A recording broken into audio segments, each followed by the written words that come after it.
খেয়াল রাখবেন, একটা ছেলের চোখে, একটা ছোট্ট ছেলের চোখে তার জীবনের প্রথম নায়ক তার বাবা। সবচেয়ে সেরা বন্ধু হবে তোমার বাবা, তোমার সবচেয়ে সেরা বান্ধবী হবে তোমার মা। মনে রাখবেন, একজন পিতার একদিনের আত্মত্যাগ আর একজন মায়ের শুধু প্রসব বেদনা, এর হক সারা জীবন তাদের খেদমত করে আমরা শোধ করতে। খেয়াল রাখবেন, একটা ছেলের চোখে, একটা ছোট্ট ছেলের চোখে তার জীবনের প্রথম নায়ক তার বাবা। একটা ছোট্ট মেয়ের চোখে তার জীবনের প্রথম নায়িকা তার মা। সে তার বাবার মতো হতে চায়। তার প্রমাণ, একটা পুলিশ ভাইয়ের ছোট্ট ছেলেরা জিজ্ঞেস করেন, বাবু তুমি কি হইবে? একটা পুলিশ হমু। এজন্য বলা হয়, বাপ ভালো তার বেটা ভালো তাই, মা ভালো তার জি, গাই ভালো তার দুধ ভালো রে, দুধ ভালো তার ঘি। গাই ভালো তো দুধ ভালো, দুধ ভালো তো ঘি ভালো, মা ভালো তো মেয়ে ভালো, বাপ ভালো তো বেটা ভালো। তার পাশে বসা ছিল, আজকে দাদা নাই। নানারা নিয়ে একটা ছবি তুলে অ্যালবামে রাখছিলাম, আজকে নানা নাই। বাবার সাথে ছবি ছিল, আজ বাবা নাই। মৃত্যুর কথা স্মরণ আছে না নাই?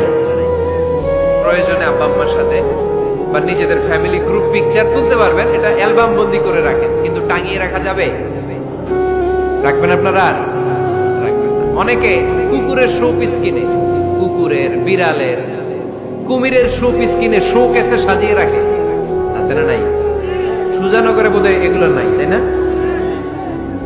হ্যাঁ, সুজানগরে এগুলো আছে না? এগুলো আপনি রাখতে পারবেন না, এগুলো রাখবেন না। ইন্নাল মালাইকাতা লা তাদখুলু বাইতান ফিহি তামাতিল ওয়া সূরা, যেই ঘরে ছবি টাঙিয়ে রাখা হয়, মূর্তি সাজিয়ে রাখা হয়, আল্লাহর রহমতের ফেরেশতারা ওই ঘরে কঠিন কালেও প্রবেশ করে না। মনে রাখবেন, একজন পিতার একদিনের আত্মত্যাগ আর একজন মায়ের শুধু প্রসব বেদনা, এর হক সারা জীবন তাদের খেদমত করে আমরা শোধ করতে পারবো না। পিছের চামড়া তুলে পাপোশ বানালেও মা বাবার ঋণ কখনো শোধ হবে না। সবচেয়ে সেরা বন্ধু হবে তোমার বাবা, তোমার সবচেয়ে সেরা বান্ধবী হবে তোমার মা এবং তোমার বোন। মায়ের সাথে ছেলের সম্পর্ক দূরত্ব, বাবার সাথে ছেলের সম্পর্ক দূরত্ব, এগুলো হচ্ছে না? যে সন্তান কান্না করলে মায়ের বুক ফেটে যায়, সন্তান অসুস্থ হলে বাবার বুক ফেটে যায়। যেই বাবা সহজে চোখের পানি কাউকে দেখায় না, সেই বাবা জায়নামাজে দাঁড়িয়ে চোখের পানি ছাড়তে থাকে। বাবা, বাবা তার কলিজার টুকরো সন্তানকে, ছোট্ট ছেলেটাকে দেখবেন মাঝে মাঝে আদর করে এরকম শূন্যে ছুঁড়ে মারে।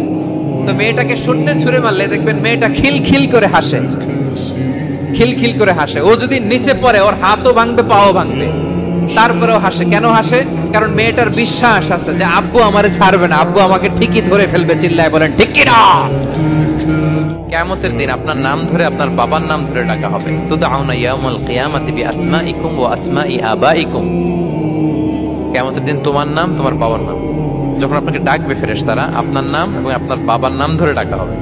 এজন্য রাসূল সাল্লাল্লাহু আলাইহি ওয়াসাল্লাম বলেন, ফাআহসিনু আসমাক, তোমাদের নামগুলো সুন্দর রেখো, তাহলে সেই দিন ডাকবে পল্টুর ছেলে কল্টু দাঁড়াও।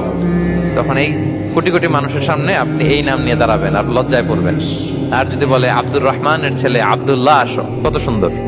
তাহলে নামগুলো ভালো আলেম দিয়ে ক্রস চেক করে, কনসালটেশন করে এরপরে রাখবেন। আর কাউকে মন্দ নামে কখনো ডাকা যাবে না। তার বংশের কোনো খারাপ কিছু দিয়ে তাকে ডাকা যাবে না। ধরেন একজনের বাবা ছিল চোর, কিন্তু তার সন্তান সে সৎ মানুষ হইতে পারে না। এখন বাবার কথা কি আপনি চোরের পোলা বলে ডাকতে পারবেন? আপনি ডাকবেন না, বলতে পারবেন না, কারণ সে তো ভালো। তাহলে নাম বিকৃত করা, মন্দ উপনামে ডাকা, এটা কবিরা গুনাহ। এটা আমরা কখনো করব